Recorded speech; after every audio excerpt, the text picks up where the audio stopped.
Assalamualaikum warahmatullahi wabarakatuh. Salam sehat, sehat Indonesia. Pada kesempatan kali ini saya akan menjelaskan mengenai farmakologi obat antibiotik. Jadi, antibiotik itu merupakan segolongan senyawa, baik alami maupun sintetik, yang mempunyai efek menekan ataupun menghentikan suatu proses biokimia di dalam organisme, khususnya dalam proses infeksi oleh bakteri. Pada antibakteri dikenal dengan istilah spektrum. Apa itu spektrum? Yaitu jangkauan efektivitas atau kerja dari bakteri, antibakteri ya. Di sini ada dua untuk spektrum antibakteri, ada yang spektrum sempit atau dikenal dengan narrow spektrum dan juga ada spektrum luas atau dikenal dengan broad spektrum. Apa bedanya ya? Kalau untuk narrow spektrum itu hanya efektif melawan bakteri hanya satu jenis bakteri saja gitu atau satu golongan bakteri saja. Contoh obatnya ada penisilin G dan juga streptomycin. Untuk yang broad spectrum ini lebih efektif melawan beberapa jenis atau beberapa golongan bakteri. Jadi efektivitasnya membunuh bakteri itu lebih banyak jenis bakteri yang dapat dibunuh atau dihambatnya. Ini contoh obatnya ada tetracycline sama chloramphenicol dan lain-lain. Berdasarkan aktivitas antibiotik, antibiotik dibagi menjadi dua golongan, yaitu yang pertama ada bakterisid dan yang kedua bakteriostatik. Bakterisid dikatakan bakterisid jika antibiotik dapat membunuh pertumbuhan bakterinya, ya. Di sini yang dibunuh adalah pertumbuhan bakterinya. Contoh obatnya penisilin, cefalosporin, aminoglikosida, cotrimoxazole, rifampicin, dan isoniazid. Kalau bakteriostatik ini kerjanya hanya menghambat pertumbuhan bakteri. Jelas ya bedanya, bakterisid itu membunuh pertumbuhan bakteri, kalau bakteriostatik menghambat pertumbuhan bakteri. Contoh obatnya ada sulfonamid, trimetoprim, tetracycline, erythromycin, dan lain-lain.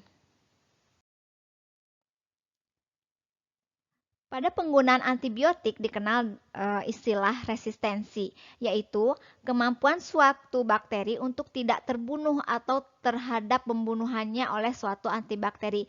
Artinya, jika menggunakan antibakteri tertentu, maka bakteri yang ada di dalam tubuh itu tidak mempan terhadap penggunaan antibakteri tersebut gitu. Jadi lebih kuat gitu ya di dalam tubuh. Ini dapat terjadi secara alamiah atau didapat karena perkembangan di dalam tubuh. Oleh karena itu, dapat terjadi bakteri yang dulunya itu peka berubah jadi resisten atau untuk membunuhnya membutuhkan dosis yang lebih tinggi. Ya, maksudnya di sini jika sudah terjadi resisten di dalam tubuh terhadap suatu antibakteri atau antibiotik, maka dibutuhkanlah bisa golongan antibiotik lain ataupun dosis dari antibiotik yang masih segolongan itu harus lebih ditingkatkan agar dapat membunuh atau menghambat bakteri secara efektif di dalam tubuh. Berdasarkan jenis terapi menggunakan antibiotik itu penggunaannya ada bisa untuk tiga terapi ya. Yang pertama terapi empirik. Nah, terapi ini menggunakan antibiotik pada saat mikroba belum diketahui secara pasti jenis dan kepekaannya. Jadi jika seorang pasien mengalami penyakit kemudian diberi antibiotik namun belum diketahui bakteri apa sih yang menjadi penyebab suatu penyakit di dalam tubuh. Nah, ini pemberiannya ini berdasarkan teori atau pengalaman sebelumnya. Bisa dilihat mungkin dari gejala yang timbul atau tanda-tanda penyakit yang ada gitu ya. Itu disebut dengan terapi empirik. Selanjutnya terapi definitif. Ini terapi menggunakan antibiotik di mana sudah diketahui secara pasti atau sudah diketahui identitasnya. Misalnya pasien mengalami gejala penyakit lambung ya, tukak lambung. Ternyata sudah diketahui nih tukak lambungnya disebabkan oleh infeksi bakteri H. pylori, kan sudah jelas ya bakterinya H. pylori. Kemudian diberilah antibiotik. Nah, ini disebut terapi definitif karena bakterinya sudah diketahui identitasnya. Yang ketiga, terapi propilaksis. Nah, terapi ini menggunakan antibiotik di mana tujuan penggunaan antibiotik ini untuk mencegah infeksi mikroorganisme tertentu. Jadi sebelumnya belum terjadi infeksi di dalam tubuh seseorang, tapi tetap diberikan antibiotik, yaitu untuk tujuannya adalah untuk mencegah infeksi mikroorganisme tertentu. Ini disebut dengan terapi profilaksis. Pada antibiotik juga terdapat efek samping yang mungkin timbul pada pasien yang menggunakan obat ini. Yang pertama ada reaksi alergi, disebut juga hipersensitivitas. Yang kedua reaksi idiosinkrasi, ini merupakan faktor genetik. Sering terjadi 10% pada pria kulit hitam, yaitu anemia hemolitik oleh primaquine contohnya, atau defisiensi G6PD gitu. Dapat juga timbul reaksi toksik atau racun ya, sifatnya racun ini sifatnya non-selektif antibiotik. Contohnya ada aminoglikosida, itu bisa menyebabkan gangguan pada saraf pendengaran atau N auditorius, kemudian tetrasiklin, gangguan pada tulang dan gigi ya, pertumbuhan pada tulang dan gigi. Nah, ini ada sedikit penjelasan mengenai idiosinkrasi, yaitu efek yang merugikan tetapi tidak ada kaitannya dengan respon imun ya. Gitu. Jadi ini merupakan faktor genetik kalau idiosinkrasi. Antibiotik itu dapat juga diberikan secara kombinasi ya, tidak dalam bentuk tunggal. Nah, ini ada beberapa tujuan yang ingin dicapai jika seorang pasien mendapatkan terapi kombinasi.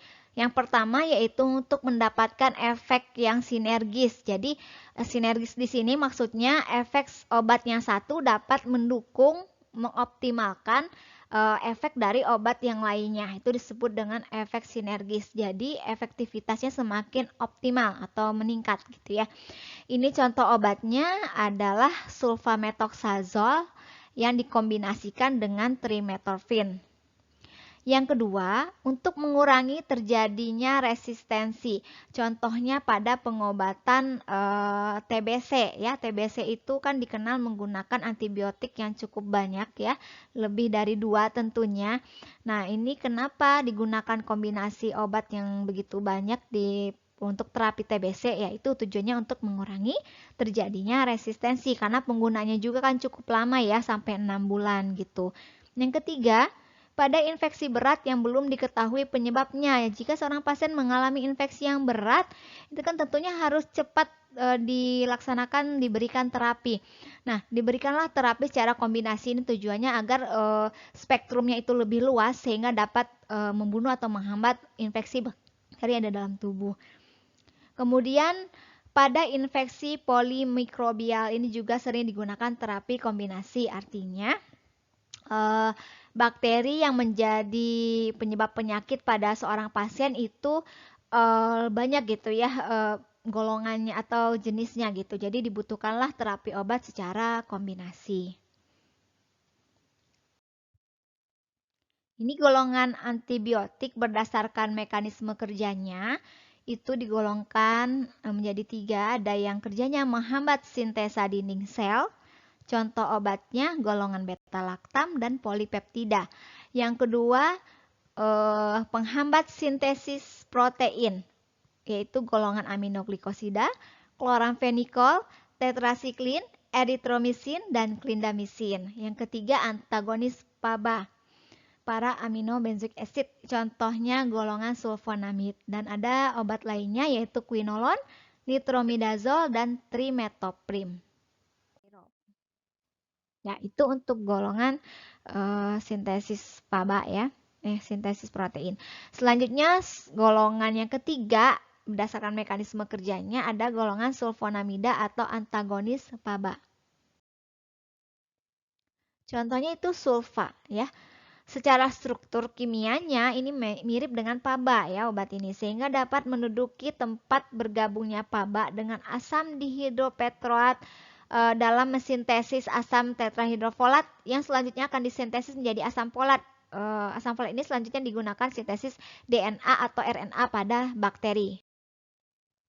Nah, golongan sulfa ini masih banyak digunakan adalah kombinasi antara sulfonamid dan trimetoprim. Kombinasi ini mempunyai efek yang sinergis ya, tadi sudah dijelaskan, jadi efektivitasnya dapat semakin meningkat karena penggunaan kombinasi obat ini. Sulfonamid ini berkompetisi dengan PABA, sedangkan trimetofin mencegah reduksi dihidrofolat menjadi tetrahidrofolat dengan menghambat enzim dihidrofolat reduktase, sehingga kan asam folatnya tidak terbentuk gitu pada sel bakteri tersebut gitu. Jika dilihat dari penjelasan tadi, ini kan memiliki mekanisme kerja yang berbeda ya antara sulfonamid dan trimetopin gitu, sehingga dapat meningkatkan efektivitas dari terapi karena menggunakan kombinasi dua obat ini. Obat yang komposisinya kombinasi sulfonamid dan trimetopin itu disebut dengan cotrimoxazole. Ini sering digunakan untuk mengobati infeksi, penyakit ISK, saluran kemih, diare, dan juga pneumisitis. Dapat juga digunakan pada infeksi mata, contohnya sulfacetamid ya. Di contoh obat golongan sulfa ada sulfamethoxazole, trimetorfin, sulfacetamid, sulfadiazin, sulfapiridin, dan sulfasalazin. Ini golongan lainnya ya, yang tidak termasuk ketiga golongan di atas, ada quinolon dan fluoroquinolon. Ini merupakan antibiotik tuh relatif baru ya, pada awalnya digunakan hanya untuk infeksi saluran kemih. Nah, quinolon ini disintesis atau dibuat dari asam nadik silat melalui proses fluonisasi. Ini efektif terhadap berapa kuman gram positif dan gram negatif, sehingga itu spektrumnya adalah luas ya, karena dua golongan bakteri yang bisa menggunakan obat ini, gram positif dan juga gram negatif gitu.